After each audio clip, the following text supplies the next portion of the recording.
Good morning friends, जोहार। आप लोग ठीक होंगे। तो आइए आज हम लोग फिर आगे अपनी क्लास जारी रखते हैं। तो जो हमारा टॉपिक था झारखंड के क्षेत्रीय राजवंश, अब आगे लिखे पलामू के रक्सेल। पलामू के रक्सेल।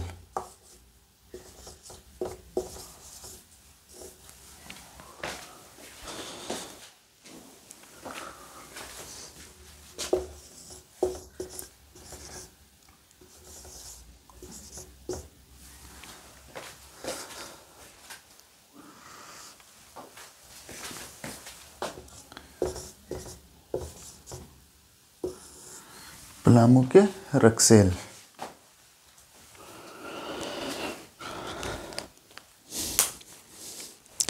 रक्सेल का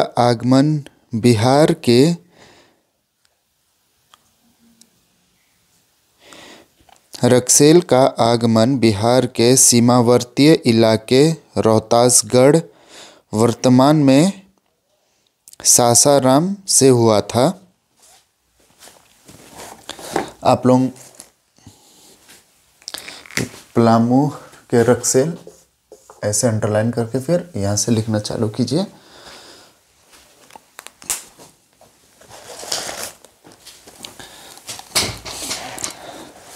रक्सेल का आगमन बिहार के सीमावर्ती इलाके रोहतासगढ़, वर्तमान में सासाराम से हुआ था। रक्सेल राजपूत वंशीय थे जो औरंगाबाद के दक्षिणी सीमा से पूर्व पलामू तक फैले थे। 1699 में राम शाह के समय कर्णपुरा के क्षेत्र में आक्रमण किया गया। रक्सेल की दो शाखाएं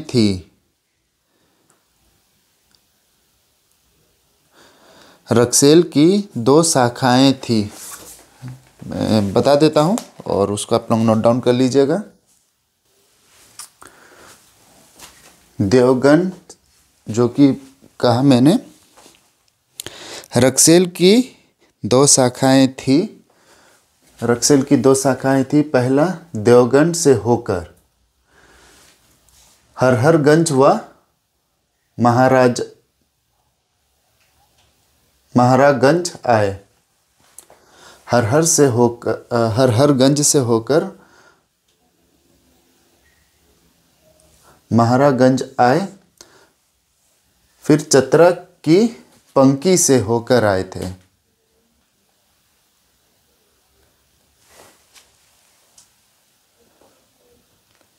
कुड़ेलवा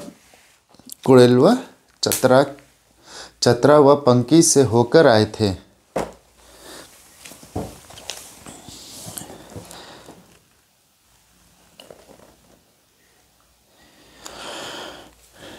अब आगे लिखिएगा। रक्सेल ने दोनों शाखाओं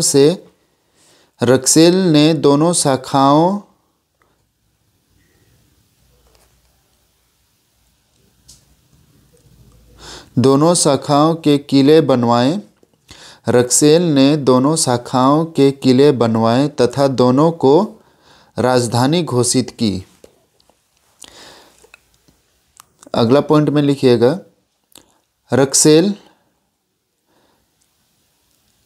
रक्सेल से सबसे अधिक खारवा जाति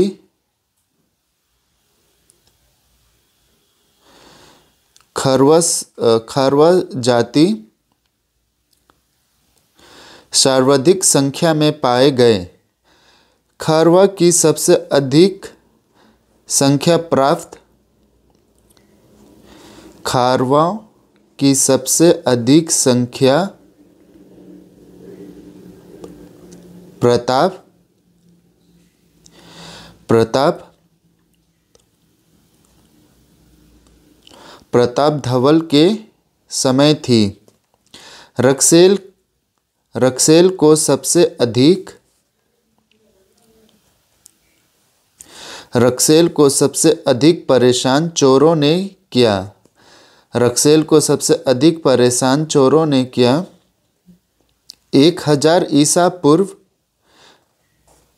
आगे में लिखिएगा अगला पॉइंट, 1000 ईसा पूर्व के आसपास 16वीं सदी तक 1000 ईसा पूर्व के आसपास 16वीं सदी तक पलामू के विभिन्न क्षेत्रों तक शासन किया, लगभग 700 साल तक रहे। रक्सेल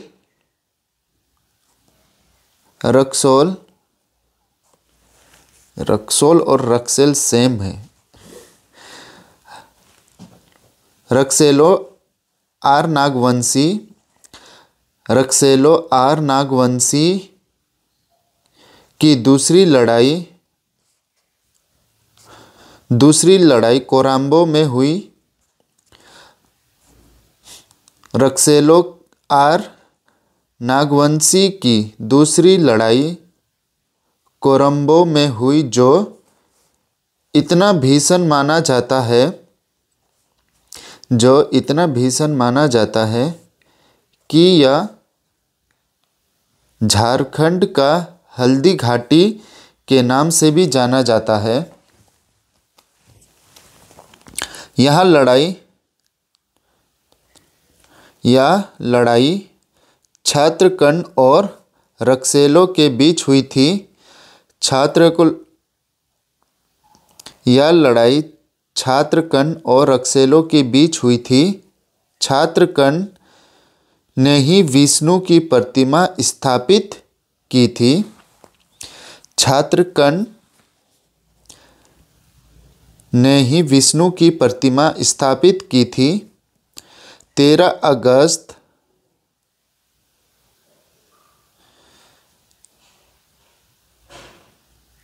1743,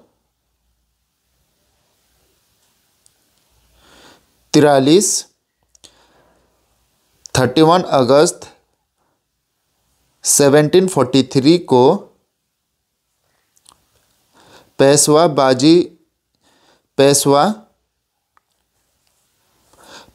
बालाजी राव रघु भोसले के बीच हुई एक समझौता के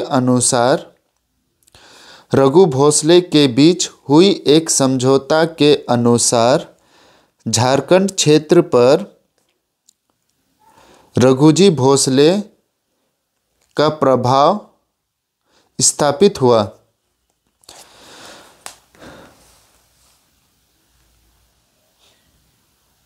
एक समझौता के अनुसार झारखंड क्षेत्र पर रघुजी भोसले का प्रभाव स्थापित हुआ। 1745 ईस्वी में रघुजी भोसले संथाल परगना से होकर बंगाल से दाखिल हुए।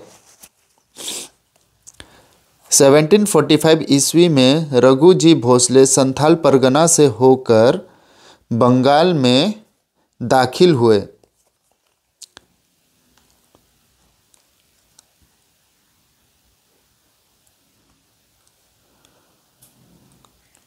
कालांतर में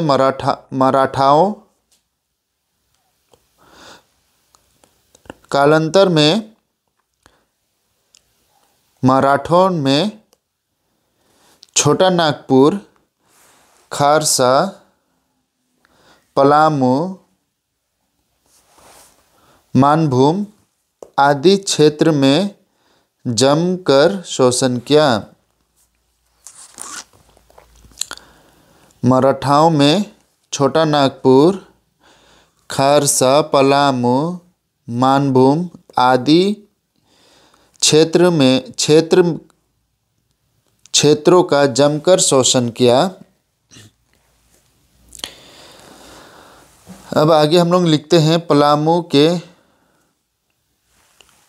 चोरो वंश।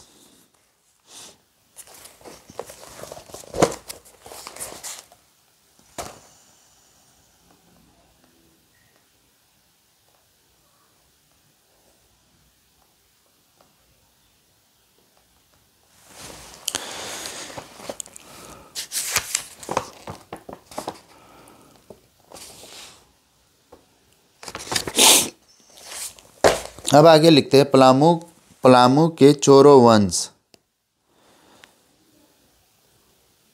1572 ईस्वी। पहला पॉइंट में लिखिएगा पलामू के चोरो वंश की स्थापना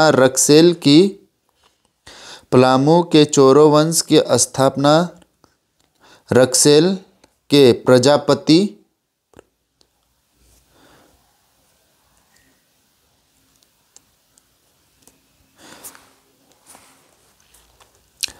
चोरों के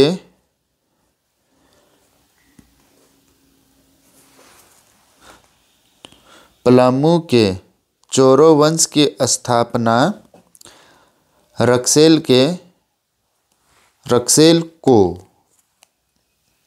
पलामू के चोरो वंश की स्थापना रक्सेल को पराजित कर 1572 ईस्वी में भाग्यवत राय द्वारा की गई। लगभग 500 वर्ष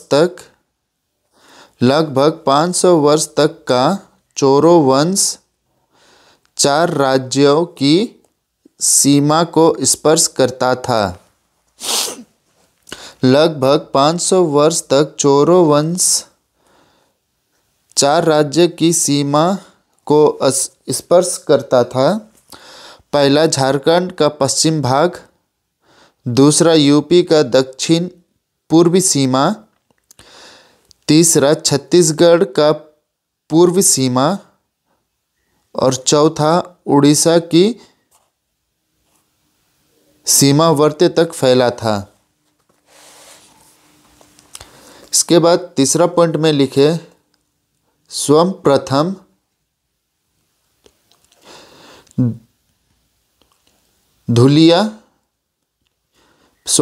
धुलिया नामक चोरो सरदार द्वारा वंश की स्थापना का जिक्र मिला है, जो जंगलों में शासन चलाते थे। चौथा में लिखिएगा भाग्यवत राय इन्हें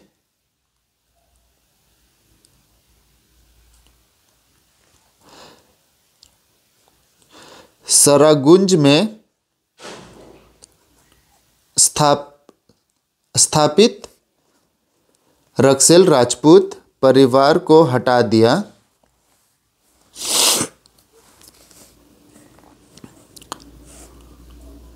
पांचवा में लिखिएगा छोटा नागपुर क्षेत्र में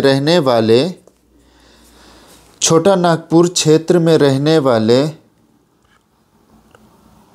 राउतिया समाज के लोग चोरो राजा को यहाँ सैनिक के काम करते थे, जो स्वयं को चोरो वंश कहने लगे।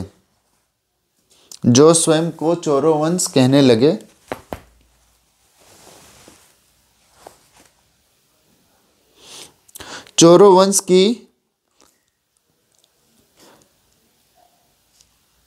वंश की अधिकारी भाषा भोजपुरी, मगही और नागपुरी रही। इनका धर्म हिंदू था। इनकी स्थापना 16वीं शताब्दी में और इनका अंत 19वीं शताब्दी में हुआ।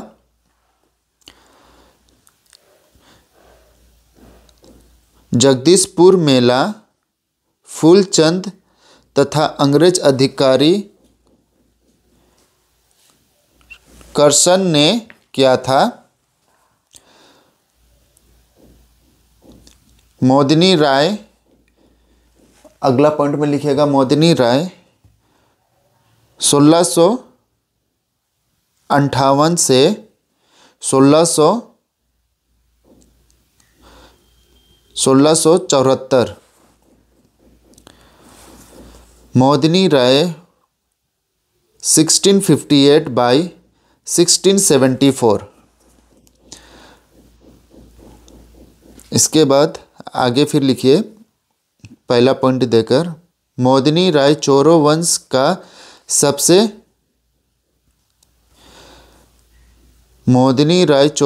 का सबसे प्रतापित राजा बने। इन्हें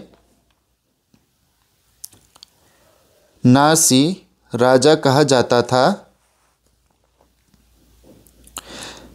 इन्हें अपना साम्राज्य विस्तार हजारीबाग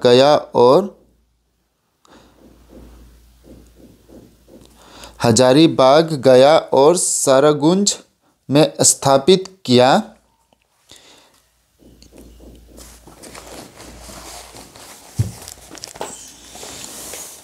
इन्होंने दोईसा में छोटा नागपुर को नागवंशी राजा रघुनाथ शाह को हराकर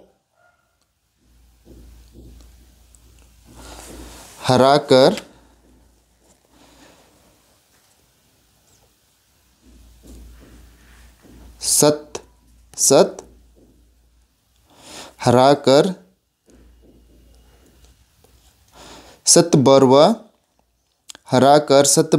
के पास पलामू में नए किले की स्थापना की, जो कि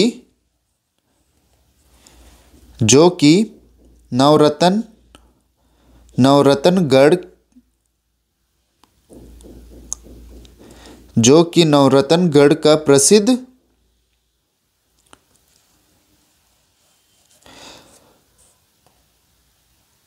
प्रसिद्ध दरवाजा पलामू के किले में लगवाया, जिसे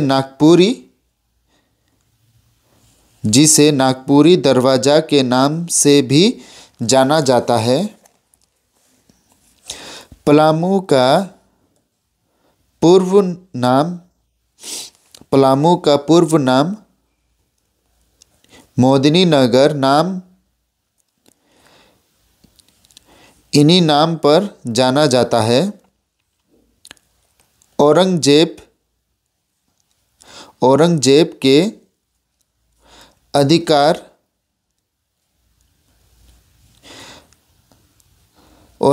के अधिकार में आने वाले बिहार का दीवानी क्षेत्र सूबेदार दाऊद खान को दिया गया। 1660 में 1660 में दाऊद खान ने इसके खिलाफ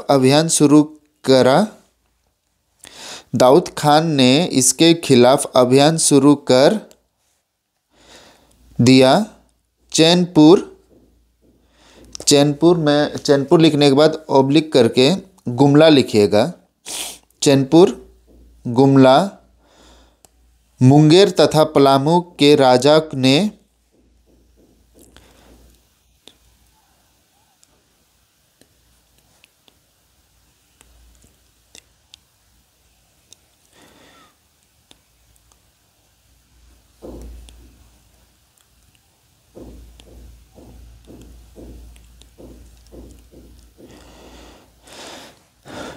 चैनपुर,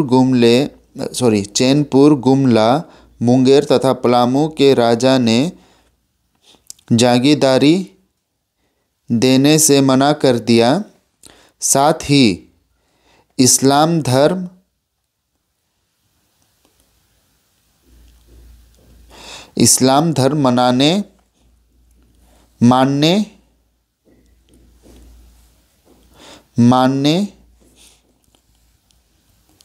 मानने से भी इनकार कर दिया।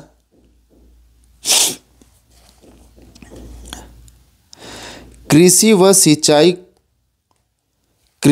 सिंचाई को बढ़ावा दिया तथा मुगल आक्रमण से बचने के लिए बड़ी सेना तैयार किया गया। मोदिनी राय के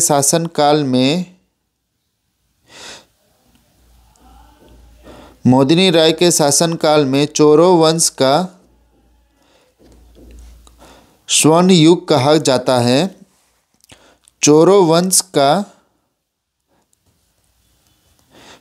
वंश के समय मोदिनी राय नागवंशी राजा रघुनाथ शाह के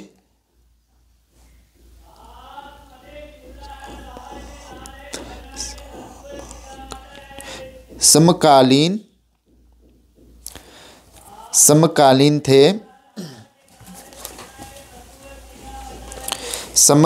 थे। रघुनाथ शाह के राजधानी दोईसा पर मोदीनगर राय ने आक्रमण किया और इस दौरान मोदिनी राय ने एक विशाल पत्थर का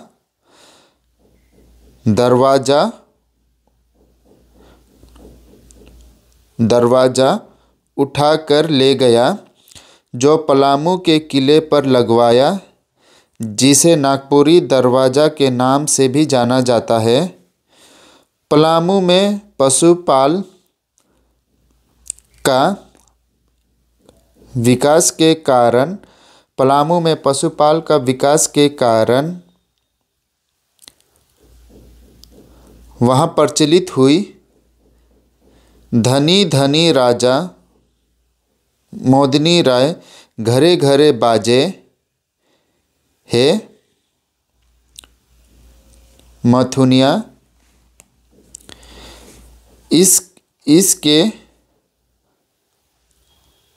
इसके शासनकाल को चोरो राजवंश का स्वर्ण युग कहते हैं।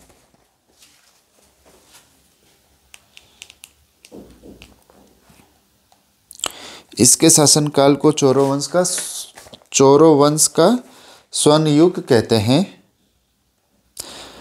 जो इसमें कहा गया है वो लिख देते हैं, आप लोग लिख लीजिएगा। इसमें जो इससे पहले जो पॉइंट मैंने बताया, पलामू में पशुपालन का विकास के कारण यहाँ प्रचलित हुई जो है धनी राजा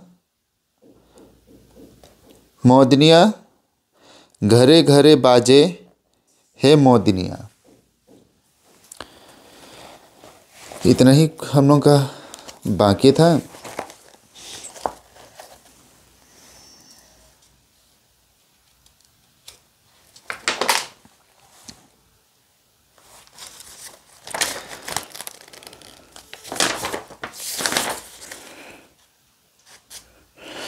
अब इसके बाद जो है अगला झारखंड के स्थानीय